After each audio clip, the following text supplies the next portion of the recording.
like most Scandinavians, they came over and to Ellis Island and headed into the Dakotas. And my grandfather, when he came over, was a baby. They were in the grain cars, the stock rail cars, and they were laying on the thing to get out to the Dakotas. And it was really, really interesting because they ended up in the Dakotas and they stayed there, and we don't know too much of the history of what they did there other than farm. But it was interesting. They, after probably 20 years or more there, they moved to southern Alberta. My grandfather was an entrepreneur all his life. There was no towns in southern Saskatchewan. He started a store, and the little town of Torquay grew up around it type thing. And he brought in all kinds of goods and stuff like that. He bought the logs from the oak logs from the Dakotas to build his house. Really interesting, when they built the house, they brought the logs here and they sawed them in Saskatchewan.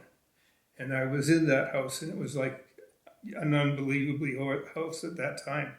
And what got me there too is they started the business there.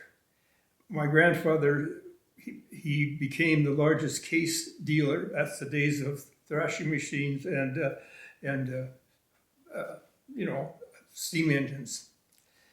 Although then the 30s came along and they broke, the company couldn't make it. So they packed up their things, moved to Alberta, and ended up living in Black Diamond area type of thing. Had a little ranch, started raising horses and doing stuff on the place. And it was interesting because there wasn't a lot of jobs and stuff around, but he had teams of horses and different things, and they started a haying crew. And he got the contract with Burns Ranches, which for probably a decade, and they traveled around to all the Burns ranches and different ranches in southern Alberta and harvested hay for them. And my grandfather, he did a couple of things that I wish he hadn't done.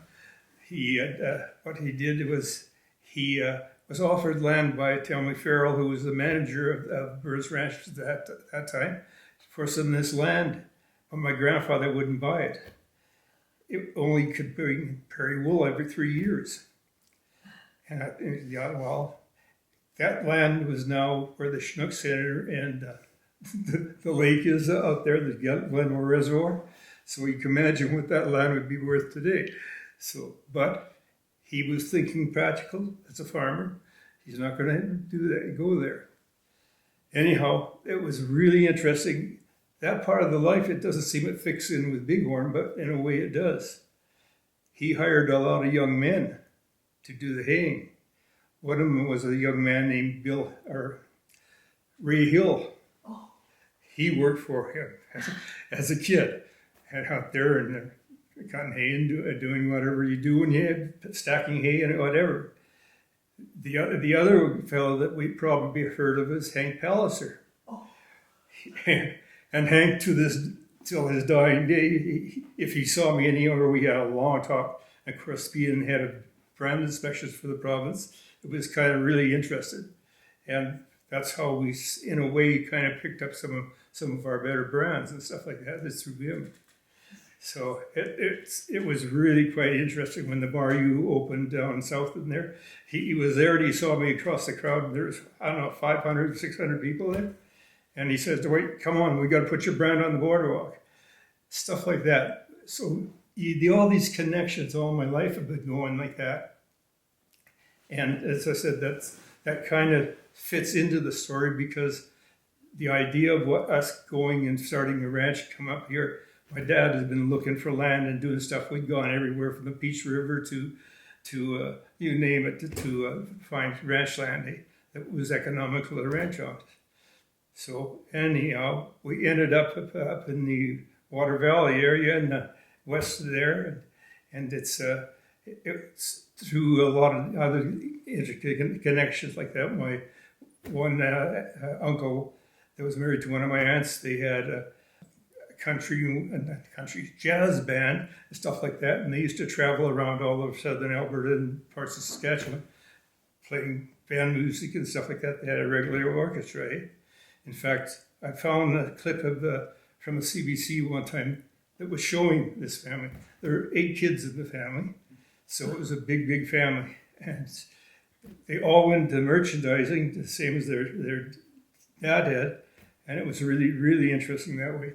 We also raised everything you could name on the farm, from chickens to pigs to, well, my grandfather's favorite term was, I want to be worth $100 and that type of things.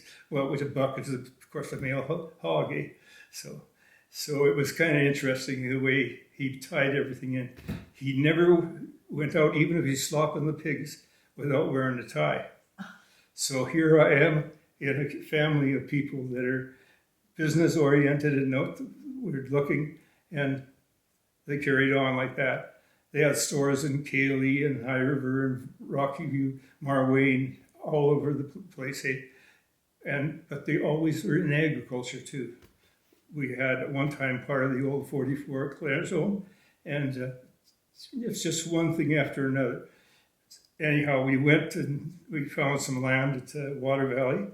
It was just inside Mountain View County because they border on all each other. All farms, ranches are all interrelated and people from all over the place in there.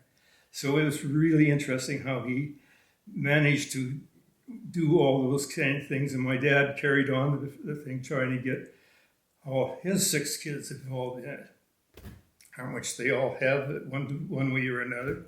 And my sister, for example, and her kids run mega greenhouses and stuff like that in parts of Alberta. So it was interesting how our family molded into what was going on in our country back west.